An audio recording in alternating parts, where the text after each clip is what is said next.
Hey everyone, it's Angela Allen. Welcome back to the Handmade Homestead and Garden. And happy holidays, Merry Christmas, and Happy New Year coming up too. This is such a busy time of year, and there are always last minute invitations and hostess gifts that you're going to find that you need. And I'm going to give you a way to make two inexpensive, easy to make, 2-ingredient hostess gift candies that you can make start to out the door in less than an hour and be ready for all of those occasions. So let's go.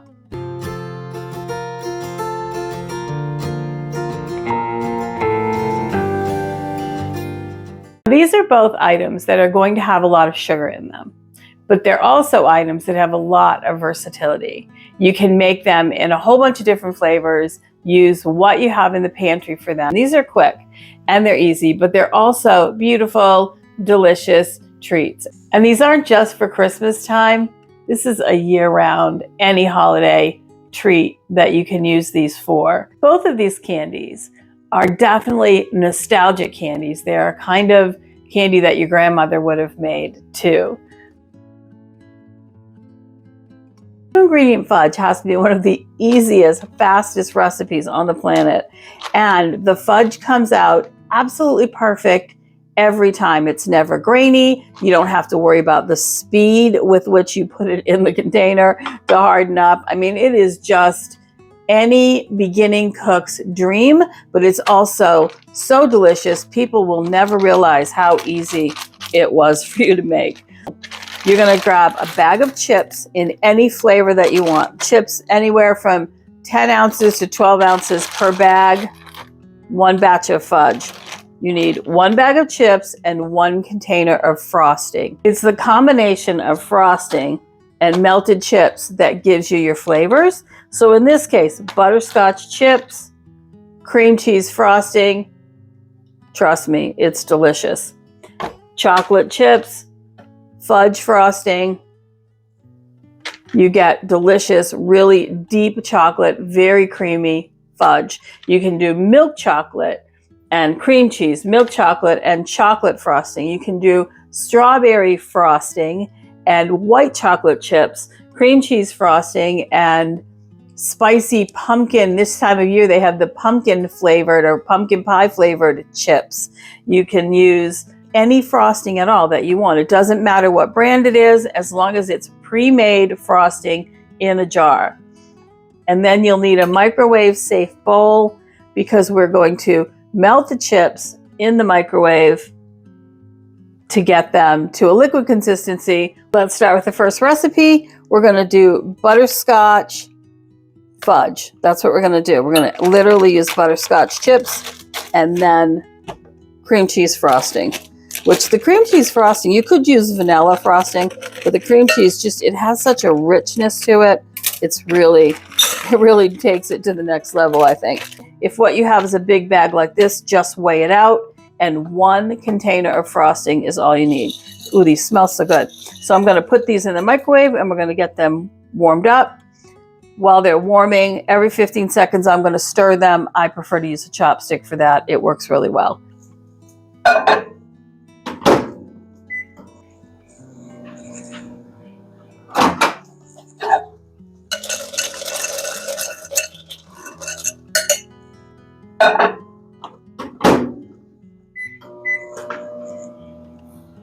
All right, I am going to put this down on a towel because my counters are super cold. And you can see how smooth that is. It's all melted. One thing about using a glass measuring cup like this, and there's the whole set of these. I do have them linked in my Amazon thing. They stay warm, which really helps to keep the chocolate from seizing up or getting too cold and hardening. Now, I've lined my pan with some paper. You can do this very neatly if you want, because these wrinkles are going to show through in the fudge. But my family's going to eat this, so I don't really care if it's perfect. And the end pieces you can always trim off anyway. I'm going to put this whole container right in here. And you do want to work quickly at this point, because you do want to mix all of that butterscotch into this. And because the frosting is cool, you do not want to heat up your frosting. any more than the chips are going to do it for you here. And you're just going to mix this in.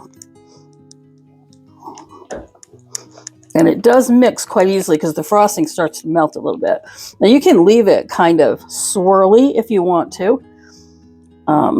I think it gives it a little more character, but that's totally up to you. And that's it. Into the pan it goes.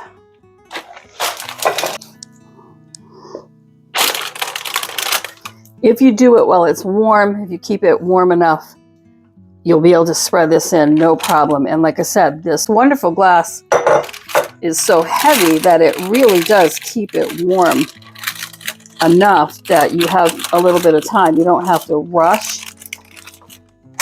You don't want to take your time either, but you could put this in a smaller container if you want thicker fudge. But again, I'm making this for my family. I'm not a big fudge eater, but my husband loves it.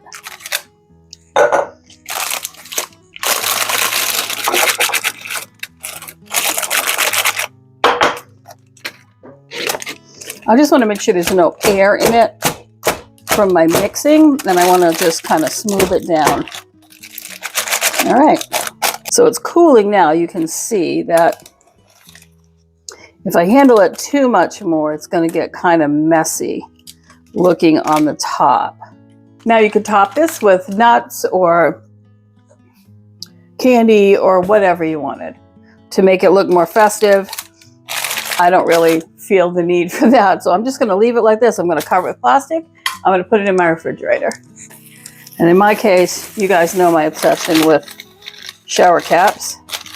In the fridge it goes, or just leave it on your counter and let it firm up, and done. And that took me 4 minutes. This next recipe, I'm going to make nonpareils. I'm going to use these sprinkles for this batch. And as you can see, I dumped them all out. We're going to spread them out on here. Aren't these the coolest thing? It's like a kid's dream. Now you can do this with any kind of crushed candy. These are peppermint sprinkles that you could also do it with. But in this case, we're just going to do it with these just to show you the process. Again, super, super simple. I'm going to put about half a bag of chips in there.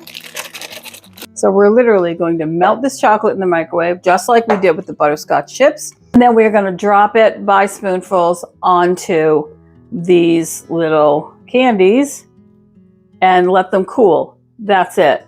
Now you could get really fancy and you could put this in a piping bag and pipe it on. I'm not going to do that because again, it's just for my family and they won't care if my candies are a little misshapen or odd shaped or oblong and not round. They don't care, and neither do I. Now this chocolate, I'm going to actually sit in a bowl of hot water. Again, the glass container is still warm, but we're going to sit it right in there just to help keep it nice and warm while I do this. So it's really just as simple as dropping the melted chocolate in small amounts onto the nonpareils and just letting it spread out or not, or do its thing. I try to be neat about it, but I'm not going for perfect.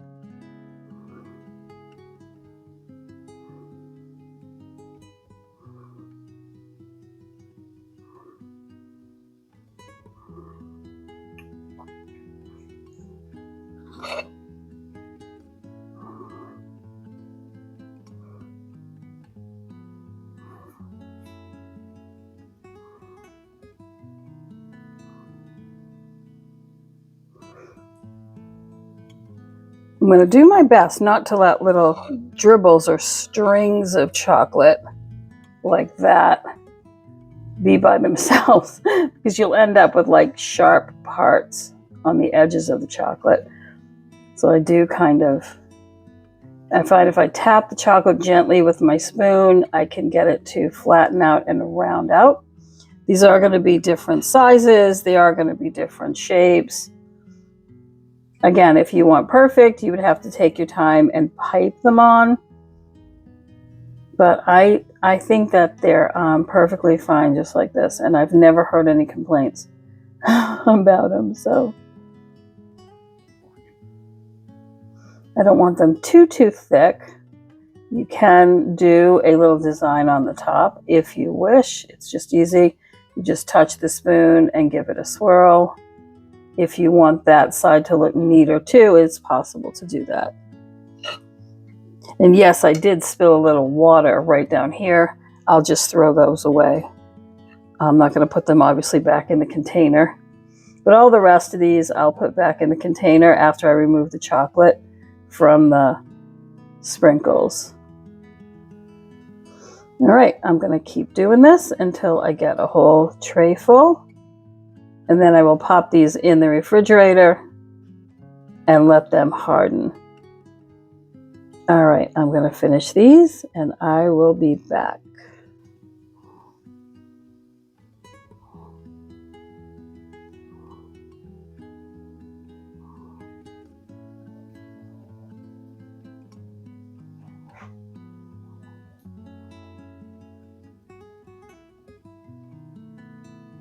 I'm just going to let those set up right here on the counter, or you can put them in the fridge or in the freezer until they're all hard, and then remove them from the jimmies and they will be ready to package. Now for the leftover chocolate, there's just a little bit left in my container here. I don't want to throw that away, but I don't have any more room for it. So I'm just going to put it out on this piece of parchment paper and I'm going to let it cool. And then I can put it in a bag and I can reuse it if I make something else, or I can just stick it in the freezer, and next time I'm making frosting or I want to put a little topping on something,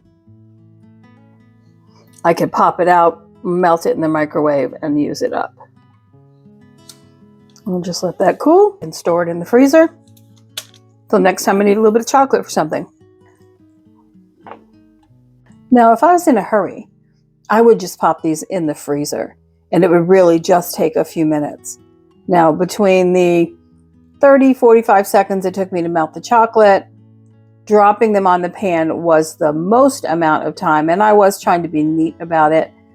That probably altogether took me about 10 minutes to make, and they do need a little time in the freezer to cool off. You can see these two, the first two that I started with, are already getting dull. So you can tell that they're already hardening.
Well, thank you for joining me today while we made 2 different recipes for Christmas gifts, holiday gifts, hostess gifts for you to give away with the least amount of time and effort in this busy time of year. I hope that you and your family have a warm, laughter-filled, love-filled holiday, and I will see you soon. Take care.